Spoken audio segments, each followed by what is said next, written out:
Droit dans les yeux, le président du parti PPD est notre invité ce matin, Elhadji Boubacar Diallo. Bonjour. Bonjour. Président du parti PPD, je rappelle. Et maintenant, honorable député à l'Assemblée nationale. Honorable, bonjour. Bonjour. Vous savez, je dis honorable bonjour, hein, parce que vous êtes finalement allé à l'Assemblée, et puis vous êtes devenu député, et puis vous êtes un député influent à l'Assemblée nationale, à ce qu'on a compris. Hein? Ah bon? Oui, ils ont besoin de vous pour un certain nombre de choses. Hein? Vous étiez à la base dans une commission, après on a besoin de vous dans une commission plus importante, et puis d'ailleurs vous n'êtes même plus fréquent en Guinée. Vous représentez l'Assemblée nationale à l'extérieur, je ne me trompe pas, député CEDEAO. Oui, là vous avez tout à fait raison. Voilà. Je peux dire Dieu merci, alhamdoulilah. C'est ce qu'on souhaite. Hein? Quand c'est les autres qui reconnaissent en vous ce que vous pouvez faire pour votre pays, il n'y a pas plus important que ça. Donc, pour moi, c'est juste sur le chemin de ce que nous avons fait à la base. Mais est-ce que ça veut dire maintenant qu'on vous prend au sérieux? Parce qu'à un moment donné, Elhadji Boubacar, quand il venait, je veux dire, il y a une année, 2 ans peut-être, hein, avant l'Assemblée nationale, Elhadji Boubacar, c'est Elhadji Boubacar, quoi. C'est le président d'un parti satellite qui ne signifie pas grand-chose. C'est celui qui ne peut pas apporter grand-chose à l'arène politique. C'est celui qui peut-être veut se servir des autres, mais c'est lui qui ne sert à rien. Est-ce que maintenant on vous prend au sérieux? Vous avez le sentiment comme Je pense plutôt que c'est vous qui pensez ainsi. Moi, mon parti n'a jamais été un parti satellite. Jamais. Ça, c'est un. Et deuxièmement, non, non, pas le plus grand parti non plus. Non, je ne dis pas que nous sommes le plus grand. N'oubliez pas qu'on n'a que 6 ans d'existence. Je sais. Non, je là, sais. En même temps, quand on cataloguait les partis en Guinée, on ne citait pas le PPD. Hein. Oui, d'accord. Voilà. Mais écoutez, ça. Écoutez, je suis content d'entendre ça de vous en tant que journaliste parce que vous écoutez tout le monde. Mais je voulais juste apporter un rectificatif. Quand les gens pensaient ainsi, je crois qu'aujourd'hui, ils se trompent. Ils se sont rendus compte qu'ils se sont trompés. On a toujours été indépendants. Mais par contre, dans ce pays, et même pas le seul, partout où vous allez, vous êtes nouveau, vous êtes obligé de voir petit à petit et faire, c'est-à-dire aller, il faut aussi écouter les autres et faire partie de certaines organisations jusqu'à ce que vous compreniez ce qui se passe et après vous prenez vos marques. C'est ce que nous avons fait jusque-là et je suis content d'entendre de vous-même qu'aujourd'hui on nous prend beaucoup plus au sérieux. Je pense que c'est le résultat du travail que nous avons fait à la base. Aujourd'hui, on vous prend au sérieux, un peu plus au sérieux. Oui, bien sûr. Je dis que c'est cela. Vous savez, tu ne peux pas toi-même L'humilité exige à ce que il y a un peu plus de retenue. Exactement. Donc, si c'est vous qui le dites pour nous, ben, c'est tant mieux. D'accord. C'est votre première fois d'être député. Ça fait quoi d'être député à l'Assemblée nationale? C'est un honneur. C'est un honneur. Je pourrais même dire c'est un privilège que le peuple vous a donné. Et après, vous vous rendez compte que c'est un honneur. Parce que quand vous allez, non seulement à l'Assemblée nationale, vous parlez de la vie de tout le monde, du plus petit au plus grand. Vous parlez de tout. Et moi, d'ailleurs, si on me demandait pour que quelqu'un soit ministre, j'allais demander d'abord qu'il soit député. Pourquoi? Parce que tout passe là. Vous êtes d'obédience système américain. Il faudrait que oui, parce qu'il faut connaître. Tu ne peux pas du jour au lendemain sortir comme ça, être candidat à la présidentielle. Tu ne connais même pas les besoins de la population à la base. Et tout se discute à l'Assemblée. Mais est-ce que vous avez le sentiment que vous représentez la population à l'Assemblée? Oui. C'est sûr? Oui. Parce qu'en même temps, on s'en fout un peu. Quand on est à l'Assemblée, hein, on est obligé de rien, comme on le dit. Il n'y a pas de reddition de compte, si on peut le dire ça comme ça. Vous n'êtes pas obligé de repartir vers la base pour leur dire, voilà ce que vous m'avez confié, voilà. Par contre, si. Non. Si, d'ailleurs, l'Assemblée, quand on prend nos vacances, souvent, l'Assemblée vous donne le prix du carburant pour aller restituer ce qui a été fait. Donc, normalement, je ne sais pas si les autres le faisaient, mais c'est du devoir du député d'aller rendre compte à la base. Maintenant, député national, ça tient pour tout le pays. Oui. Les députés uninominaux, eux, ils ont une circonscription, là où ils ont, donc ils sont plus, au moins c'est cadré. Mais nous autres, nous pensons que c'est à nous d'aller où qu'on veuille. Mais n'oubliez pas que chacun d'entre nous vient de quelque part avant. D'abord, voilà. Donc, tu dois aller rendre compte. Et c'est ce que j'ai déjà fait quand on a eu notre première... je crois qu'on nous a donné à peu près 2 semaines. Et nous sommes partis. les députés du pouvoir, eux, ils en ont profité pour aller remercier, comment on appelle, leurs électeurs dans leur fief. Nous autres sommes partis pour expliquer ce que nous faisons et ce que nous avons fait jusque-là. Donc cela, je pense que c'est une obligation d'ailleurs. Vous êtes député CEDEAO, ça veut dire quoi député CEDEAO? Enfin, on sait par le nom, c'est député peut-être de la sous-région, du Parlement de la sous-région, c'est vrai. Mais quel est votre rôle? Quelle est la différence? Et pourquoi le député CEDEAO? Quand vous êtes député CEDEAO, ça veut dire quoi? Écoutez, c'est à l'image d'être député dans son propre pays, mais c'est c'est comme une fédération, une dimension plus grande. Okay. Là aussi, en principe, nous sommes obligés d'aller vers chaque pays. Par exemple, vous avez des députés CEDEAO de ce pays-là. Normalement, on doit rendre compte à notre Assemblée nationale d'abord et après aller aussi à la base. Parce que là, c'est la communauté, on parle de la communauté. Okay. Les pères fondateurs, à l'origine, ont pensé comme les États-Unis d'Amérique, et comme l'Union européenne aujourd'hui. C'est-à-dire d'abord une union économique et qui va tendre finalement vers une union politique. Okay. Et l'union économique, on peut le dire sans se tromper, que ça fait son chemin. Par exemple, aujourd'hui, dans les 15 pays de la CEDEAO, vous pouvez vous déplacer ici, vous n'avez pas besoin d'un visa pour aller en Côte d'Ivoire. Donc, vous n'avez pas besoin d'un visa pour aller dans les autres. En plus, le député CEDEAO, il est député, c'est-à-dire la façon dont j'ai l'immunité en tant que député en Guinée, j'ai la même immunité dans tous les 14 autres pays. Et je peux parler de ces pays. Mais les gens n'arrivent pas encore à réaliser une chose, c'est que quand vous êtes député CEDEAO, vous devez défendre la communauté. La communauté, en même temps. Pas votre Donc, pays. les 15 pays. Les 15 pays. D'abord, commencer par la libre circulation des hommes et de leurs biens. Et ils peuvent s'installer. Ce qui est assez difficile actuellement. Exactement. Bon, mais ce qui fait le problème actuellement, c'est que les chefs d'État, difficilement, ils lâchent. C'est-à-dire que, regardez le cas qui s'est passé. Ils ne vous écoutent pas. Je dis. Parce que j'allais venir là-dessus, ça allait être ma question. Est-ce que ça veut dire que les chefs d'État ne vous écoutent pas, n'écoutent pas les députés? Non, ce n'est pas parce qu'ils n'écoutent pas les députés, mais par contre, ils ne veulent pas lâcher, ils ne veulent pas lâcher, attendez, ils ne veulent pas lâcher, ils ne veulent pas appliquer réellement le protocole de la CEDEAO. Pourquoi? Parce que simplement, j'ai l'impression qu'ils ont peur de lâcher une partie de leurs prérogatives aux autres. Je vous donne un exemple. Mais si non, attendez, je vais élaborer là-dessus. Je vous donne un exemple, par exemple. En Guinée et dans les autres pays, le Parlement est là pour contrôler l'exécutif et voter les lois et adopter les budgets, n'est-ce pas? Au niveau de la CEDEAO, cela n'y était pas. Jusque-là, on se bat à ce niveau. C'est-à-dire que c'est le Conseil des ministres qui est mis en place, le Conseil des ministres de la CEDEAO. Ça dépend ça peut être... quand on parle des ministres des Finances, ils se retrouvent. Quand on parle des sectoriels, je veux dire...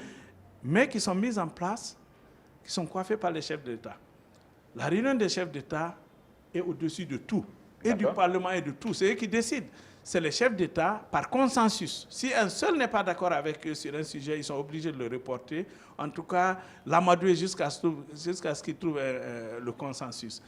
Et le Parlement ne vote même pas le budget. C'est maintenant qu'on nous envoie pour avis. Le Parlement ne peut pas rejeter le budget de la CEDEAO. Donc c'est petit à petit, voilà, c'est une consultation. Mais j'avoue que ces derniers temps, ça a beaucoup évolué.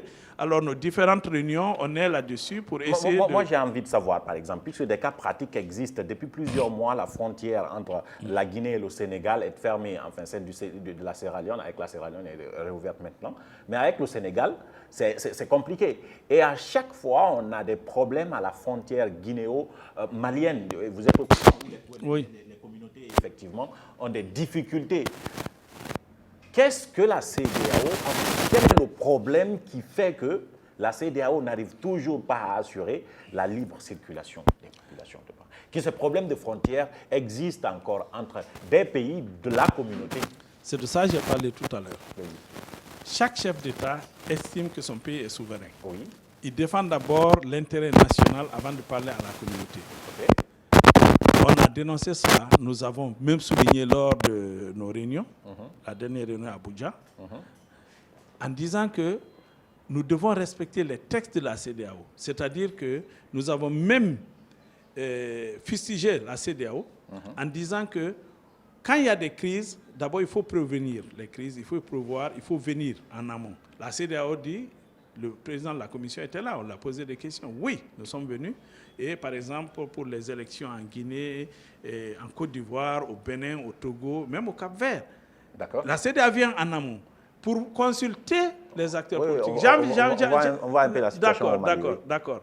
Ensuite, pendant l'élection, elle s'implique pour que les acteurs politiques s'entendent sur les fichiers et sur tous les autres problèmes qui bloquent, sujets qui bloquent au niveau des élections. Et après, c'est là où nous avons dit que, attention, la CEDEAO, on a l'impression que c'est une CEDEAO qui fait, c'est-à-dire le vouloir des chefs d'État. Quand un chef d'État se réveille le matin, il n'est pas d'accord avec son collègue, il peut bloquer. Est-ce que vous avez évoqué le cas guinéo-sénégalais? Exactement. C'est quoi le problème, à votre avis, avec le Sénégal, la frontière sénégalaise? C'est pourquoi c'est toujours fermé? C'est de ça que je suis en train de parler. Allez-y. J'ai dit que les chefs d'État sont tellement forts. Donc, c'est des problèmes personnels, souvent entre eux, ou bien des problèmes de gouvernance qu'ils ont dans leur propre pays. Donc, quand nous prenons le cas de la Guinée et du Sénégal, ce que le gouvernement reproche, c'est qu'il y a une menace extérieure de déstabilisation de l'État guinéen. À partir du Sénégal. À partir du Sénégal. On est d'accord. Comme aussi, il y a une menace à partir de la Guinée-Bissau. On a évoqué tout cela. Mais il vous conviendra et il vous souviendra que nous avons posé ces questions ici à l'Assemblée. On n'a pas été répondu en disant que, attention, c'est des problèmes très sensibles. Donc, ce n'est pas vrai. Non, attendez. Nous avons dit qu'il n'est pas question, le député doit tout savoir. Ce qu'on a reproché à la CEDEAO, quand cela est arrivé, il fallait que les chefs d'État convoquent spécialement les autres, c'est-à-dire le président en exercice de la CEDEAO, convoque les autres pour tabler là-dessus, parce que c'est l'instance suprême de la CEDEAO, dire qu'on ne peut pas aller comme ça, il faut que ce problème soit réglé le plus tôt que possible. Et qu'ils prennent... La CEDEAO n'a pas fait ça. La CEDEAO n'a pas fait ça. Alors, les chefs d'État n'ont pas convoqué leurs collègues. À votre avis, cet argument de la Guinée, des autorités guinéennes, de l'exécutif guinéen, c'est vrai ou c'est pas vrai? Écoutez, je ne saurais le dire, honnêtement. Moi, Honorable. Non, je ne saurais le dire. Honorable. Je dis, je ne saurais le dire. Vous êtes député. Je suis député. Vous contrôlez l'action gouvernementale en Guinée. Bien sûr, bien sûr. Et vous faites mieux au niveau de la communauté de la CEDEAO. Donc vous avez accès à certaines informations. Écoutez, ou vous ne pouvez pas le dire. Je dis, oui. Je l'ai dit ici, en Guinée avant d'aller au niveau de la CEDEAO. D'accord. Quand le ministère de la Défense est venu défendre son budget chez nous, nous avons posé ce cas. Personnellement, on nous a dit, d'abord, on a mis tous les médias dehors, à l'hémicycle, pour dire qu'écoutez, c'est des questions d'intérêt national qui sont en train d'être discutées, des questions de défense nationale. On ne peut pas les médiatiser. Ce que je vous ai dit là, c'est ce qu'on nous a dit, qu'il y avait une menace extérieure. Mais il vous a dit quand même ça, les médias, il vous a donné des explications, ça, les médias. Non, on nous a dit effectivement. Vous avez dit le problème. Oui, on nous a dit. Vous ne pouvez pas le dire devant les médias. Non, pas du tout. Pas du tout. Quand vous êtes député, il y a des choses que vous ne pouvez pas dire au public. Donc vous êtes tenu par le secret. Donc à ce niveau, on nous a donné cet argument ici. Mais n'oubliez pas une chose. Mais est-ce que la fermeture des frontières, ça devrait être maintenant de par cet argument-là? Moi, je pense qu'on aurait dû ouvrir dès après les élections. Dès après les élections. Dès après, peut-être 1 ou 2 mois après les élections, on aurait dû déjà trouver la solution. Maintenant, c'est un problème d'ego. Exactement. Entre présidents. Je pense, oui. Entre les deux présidents. Je pense que c'est entre les deux présidents. Et nous, la communauté en souffre. Ils ne sont pas trop d'accord, ces deux présidents? Bon, je ne saurais le Honorable, dire. Ce sont vos présidents, les écoutez, deux. Vous êtes député CEDEAO. Écoutez, moi, je suis législateur. Moi, je suis député. Je ne suis pas de l'exécutif. Oui, je ne déjeune pas avec Alpha Condé. Non, mais ce sont vos présidents. Oui, je ne déjeune pas avec lui. Vous êtes député de la communauté. Je dis... Macky Sall et Alpha Condé, ce sont vos deux présidents. Je sais. Bien, alors si Macky Sall et Alpha Condé ne veulent pas, et à cause de ça, les populations souffrent, les populations que vous représentez, vous avez le droit... Vous avez le droit de les interpeller. Exactement. Vous l'avez fait? Oui. Les députés, parce que quand je dis... Vous l'avez fait? Oui, on l'a fait. Et d'ailleurs, il vous souviendra que c'était au mois de mars, quand nous étions à Freetown, on discutait, c'était une réunion extraordinaire, une session extraordinaire.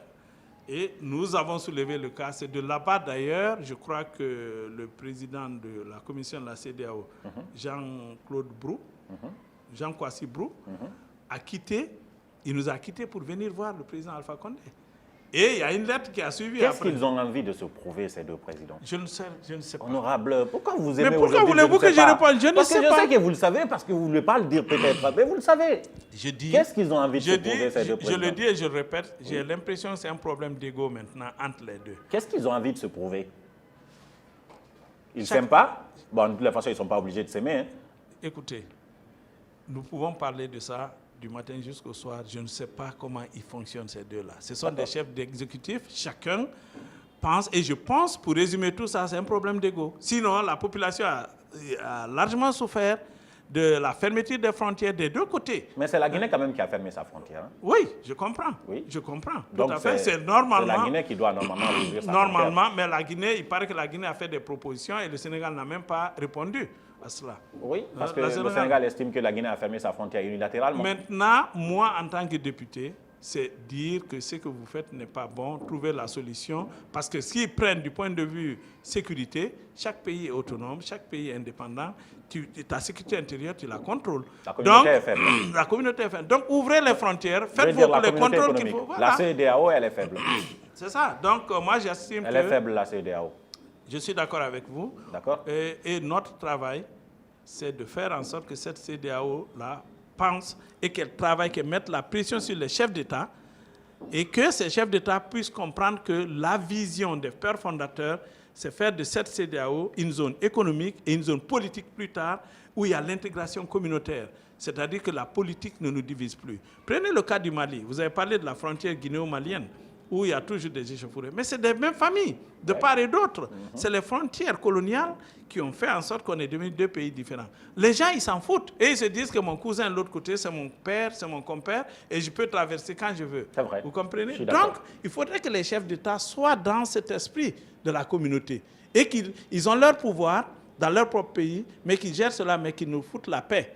Si vous voulez, disons au président, foutez la paix à la communauté, qu'on échange entre nous, qu'on aille au mariage des uns et des autres et qu'on circule librement. Vous voulez le pouvoir, vous l'avez, mais laissez-nous vivre notre vie. Voilà voici le ras-le-bol que nous avons signifié même au niveau de Abuja, c'est qu'on a dit au président du Parlement de la CEDEAO qui a dit, écoutez, je suis d'accord, mais nous faisons notre rôle. J'ai dit, j'espère que cela sera médiatisé, mais qu'il foute la paix à la communauté. Et là, Boubacar Diallo, vous êtes président de parti politique. Oui. Et normalement, vous êtes de l'opposition. Oui. Enfin, aux dernières nouvelles. Ou bien vous êtes Toujours. arrivé à la mouvance. Toujours, non. Je suis Vous pas êtes de l'opposition. Ouais. Et d'ailleurs, je ne sais pas si vous le savez, je suis l'un de ceux-là. Pendant les débats, j'appelle la mouvance les jaunes. Et leurs alliés, c'est-à-dire les autres, je les appelle les jaunes foncés.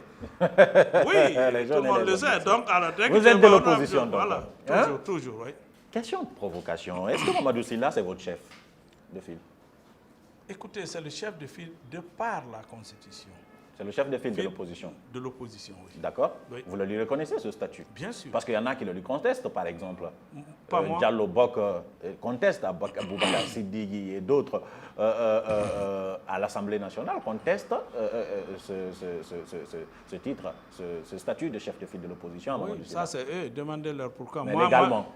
Légalement, c'est lui le chef de file. Oui, l'opposition. légalement, oui. Alors, est-ce que vous comprenez qu'il ne soit pas dans le protocole, par exemple, de l'exécutif enfin, Écoutez, je ne rentre pas dans ces détails, je ne vous pose gère des pas. questions honorables. Si ça ne vous concernait pas, je ne vous poserai pas de questions. Je vais vous dire une comprenez? chose. Ce que je reconnais en Mamadou Sylla, Oui. son statut de chef de file de l'opposition est indéniable. C'est la loi qui le lui confère, ce n'est pas moi. Maintenant, est-ce que je fais partie de ceux-là qui sont de son cabinet ou autre là? Non. Non, on sait que vous ne faites pas, vous n'avez pas eu envie d'y entrer. Maintenant, je vous pose la question. Est-ce que vous comprenez le comportement de l'exécutif vis-à-vis du chef de file de l'opposition? C'est la question que je vous pose. Non. Parce que lorsqu'il y a le protocole de la présidence ne l'appelle pas, il n'est pas dans le protocole, si on peut dire ça comme ça, je ne sais pas quelle est la bonne expression, mais on a assisté à plusieurs événements où il y a des invités, mais sans le chef de file de l'opposition. Pour une première fois, il a été invité, mais à l'arrivée du président Ghanéen, par exemple, il n'a pas été invité. À l'arrivée d'autres présidents, il n'a pas été invité. Et dans d'autres protocoles, il n'est pas du tout invité. Vous comprenez ce comportement? Je vais vous dire une chose. Allez-y. Je crois que même le pouvoir ne respecte pas les lois. OK. Sinon, ce n'est pas parce que vous êtes d'accord ou vous n'êtes pas d'accord que des fois vous appliquez, des fois vous n'appliquez pas. C'est ce que je veux dire. Maintenant, la suite, je ne suis pas là pour défendre Mamadou Sylla. Non, vous ne le défendez pas, vous défendez ce à quoi vous croyez. Attendez. Il a une cellule de com, il a son, comment on appelle, son cabinet pour parler de ça. Moi, en tant que...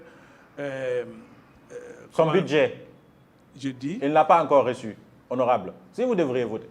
Ça ne m'intéresse pas. Vous vous en foutez. Pas éperdument. Mais qu'il y ait le budget, c'est le respect de la loi, honorable. Écoutez, je veux qu'on respecte la loi, mais je n'en fais pas... Je ne fais pas d'accom pour lui, pour qu'il puisse recevoir... Je ne vous demande pas de faire de la com pour lui. Je demande votre avis là-dessus. On lui paye on doit lui payer ou pas? En principe, on doit pouvoir respecter la loi. Cela inclut le respect de son statut et de ce qu'il doit recevoir. Et partout, c'est-à-dire son statut, par exemple, il devait être invité à l'aéroport. C'est le protocole, cela est dit. Maintenant, si on ne le lui fait pas, il a son cabinet pour défendre cela, pour faire la com pour lui. Moi, je ne suis pas intéressé à cela. Je ne fais pas de com pour lui. Donc, et si on ça ne m'intéresse pas. C'est son problème. Exactement. C'est son problème. Mais c'est honorable, c'est son problème. Je dis vraiment. Alors, dans la soirée de vendredi, le président de la République de Para, un décret à la télé, a accordé une remise de peine, a gracié des militants. Mamadi Condé, par exemple, Madic Sans Frontières, vous le connaissez, vous avez entendu parler de lui. Oui. Mamadi Faye, il avait été condamné à 1 année de prison, je pense, si je ne raconte pas de bêtises. Et celui qui a été récemment condamné à 10 ans de prison pour des faits plus ou moins graves, ou même très très graves, si on peut dire ça comme ça, le jeune Boubacar Diallo, qu'on appelle Grenade, ils ont été graciés. Ils sont libres. Vous avez entendu parler de ça? Oui, c'est arrivé, je crois que c'était hier. Ce sont des militants de l'UFDG. Ce sont des militants de l'UFDG. Ils ont été graciés. Comment apercevez-vous cet acte du président? Moi, je crois que c'est un acte salutaire. D'accord. C'est un acte salutaire et je crois qu'il devait aller plus loin. En tant qu'opposant? Oui, c'est un acte salutaire parce que nous devons aujourd'hui apaiser, c'est-à-dire la situation, décrisper la situation. Il y a beaucoup de gens qui sont en prison et surtout les hommes politiques, c'est-à-dire de l'UFDG. Et nous avons dit avant aujourd'hui qu'il fallait que le président prenne la décision vraiment d'élargir les gens là.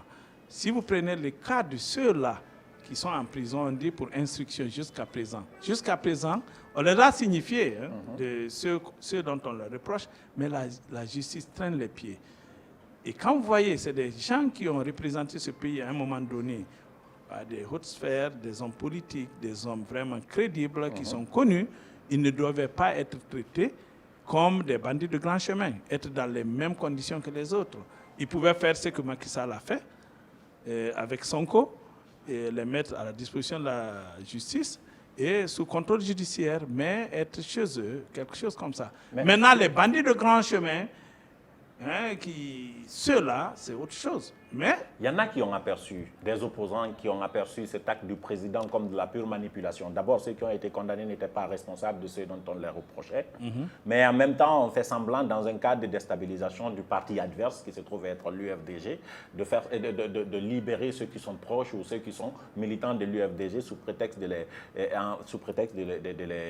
retourner contre le parti UFDG. Alpha Condé voudrait paraître comme étant le bienfaiteur pour ces hommes-là. Est-ce que c'est votre point de vue? Non, pas tout à fait. D'accord. Ce n'est pas notre point de vue. Je pense que si ces gens-là sont en prison, c'est parce que on les reproche quelque chose. Et c'est Alpha Condé qui est au pouvoir. Et c'est son pouvoir qui les a mis là. Donc s'il les élargit, s'il a prouvé leur culpabilité, et après il a pris un décret pour les élargir, c'est-à-dire que pour les pardonner, j'estime qu'en tant qu'opposant, j'estime qu'en tant que leader d'un parti politique, les gens là ont déjà payé une partie de ceux dont on leur reproche. Donc c'est normal qu'ils prennent, qu'ils les gracient. Vous croyez en la justice, vous? En cette justice-là? La justice guinéenne? Oui. Ah non. Vous n'y croyez pas? Non. Donc quand on vous dit par exemple... Attendez, j'ai toujours dit que cette justice est instrumentalisée. Justement, c'est ça la question, c'est là où je voulais en venir. Si vous croyez que cette justice a été instrumentalisée, donc vous accordez du crédit à ceux qui pensent, par exemple, que ceux qui ont été retenus dans les liens de la culpabilité ne l'étaient pas, dans le cadre politique notamment. Je veux parler de Grenade, je veux parler de Madic Sans Frontières, mais je veux parler aussi de ceux qui n'ont pas encore été libérés, Fonike Mengue et d'autres cadres de l'UFDG qui sont encore en prison, qui ne sont même pas devant. Vous accordez du crédit à ce qu'ils ont dit. Il y a un adage qui dit oui, que tout le monde est présumé innocent jusqu'à preuve du contraire. Ça veut dire quoi? Tant qu'on n'a pas prouvé à travers la justice, parce que n'oubliez pas qu'il y a des avocats qui sont là et qui dénoncent. Quand la procédure suit son cours normal, ils l'acceptent. Mais quand on pense que c'est une justice instrumentalisée, les avocats de la défense, ils dénoncent. Il y a les organisations internationales aussi, oui, qui n'ont aucun parti pris donc dedans. vous croyez que quand on va jusqu'à condamner quelqu'un, c'est qu'il n'y a vraiment pas eu d'injustice à son égard? Non, ce n'est pas ce que je veux dire. Alors, qu'est-ce que vous êtes Je en suis train de en train simplement de vous dire une chose. Oui. La justice guinéenne, nous avons toujours dit qu'elle est instrumentalisée. d'accord. Maintenant, Oui. il y a des cas où certains, par exemple, qui sont condamnés, même si on les condamne à des peines un peu plus sévères par rapport à ce qu'ils ont fait, Oui. quand c'est des politiques, ou bien d'autres, on les reproche des trucs, il y a beaucoup de lois qui sont passées. Je suis Aujourd'hui, pour faire peur aux gens, c'est-à-dire que dès que tu fais ça, quand on te prend, tu vas en prison. Ce n'est pas automatique d'amener quelqu'un en prison. D'accord. Une justice impartiale instruit les choses. On regarde ton passé. Est-ce que c'est un récidiviste? Est-ce que quelqu'un Alors, qui je est vais vous mauvais? poser des questions. Voilà. Donc, ce que je veux dire... direct pour essayer de comprendre votre point de vue honorable, parce que j'avoue que je ne suis pas en train de comprendre.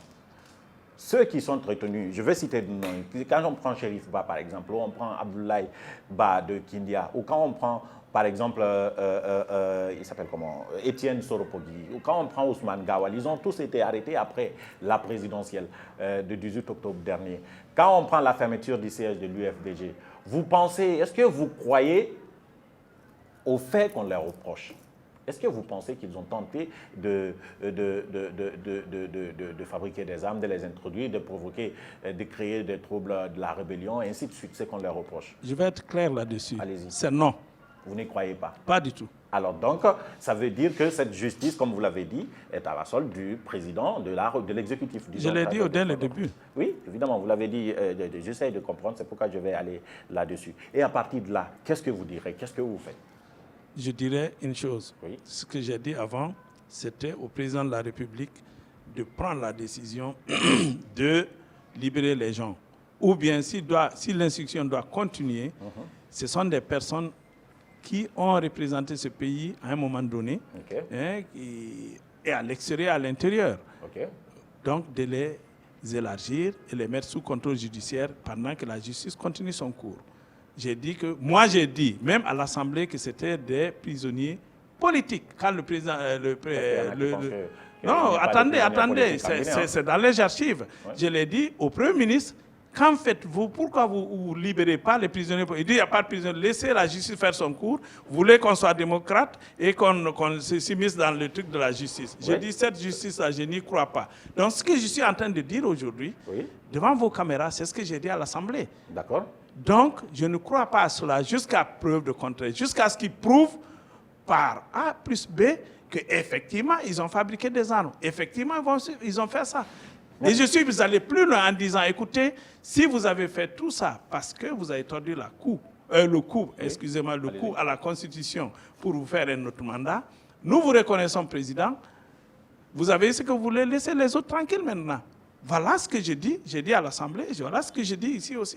Alors, à une loi injuste, nul n'est tenu d'obéir, on est d'accord? Oui. À une loi injuste, nul n'est tenu d'obéir. Si cette justice est instrumentalisée, on ne peut plus croire en cette justice comme vous le dites. On a le droit de se rebeller contre, non? Se rebeller, qu'est-ce que vous voulez dire? De se révolter contre la justice. Vous ne ferez pas de ça. Accepter. Non, je suis en train de chercher. Non, tu peux ne pas accepter. Tu peux ne pas accepter, mais quand on refuse, c'est qu'on s'est rebellé contre. Honorable. Vous n'allez pas me prendre au mot. Je ne vous prends pas au mot, je suis en train de... Allez, faites votre analyse jusqu'à ce que vous voulez avenir. Allons-y. Non, mais c'est ça que je suis en train de dire, au fait. Hein? Une justice injuste, On peut dire ça comme ça. C'est bien ce que vous essayez de nous faire comprendre. Notre justice n'est pas crédible. C'est une justice injuste. C'est une justice qui ne rend pas vraiment justice et qui frustre les justiciables. On est d'accord? On peut le dire ça dans tous les mots. Donc, quand une justice n'est pas juste, on a le droit de ne pas obéir justement aux instructions de la justice. Et quand on n'obéit pas, on se révolte contre des décisions de justice, par exemple. Quand on est accusé, on ne veut pas l'accepter. Dans ce cas, ça arrive dans un pays. Ça crée de la frustration. Oui, bien sûr. N'est-ce pas? Je vais vous donner un cas. Ça peut conduire au pire. Je vais vous donner un cas, un exemple palpable. Oui. L'actuel président, quand il a été arrêté, il a été arrêté à Pinet à l'époque, vous vous rappelez? Oui, oui. On lui reprochait quelque chose qu'on n'avait pas pu prouver parce qu'on n'avait pas pris sur les faits. Qu'est-ce qu'il a fait? Toutes les questions, il s'est tu. Il n'a pas répondu. Vous vous rappelez de cela? Hein? Au cours de son procès. Voilà, aujourd'hui, il est président de la République. Oui. Il a été mis en prison, je crois, plus de 2 ans.